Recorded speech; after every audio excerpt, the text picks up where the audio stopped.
Hello, people. How are you doing? I hope you're doing just fine. Today's lesson is about animals in English. There are many animals we can talk about. Let's see some examples. Alligator, lion, panda bear, camel, pig, dog, cat, horse, sheep, hen, fox, cow, deer, snake, duck, giraffe.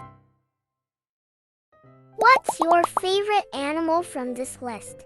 My favorite animal from this list is the fox. Thank you for watching.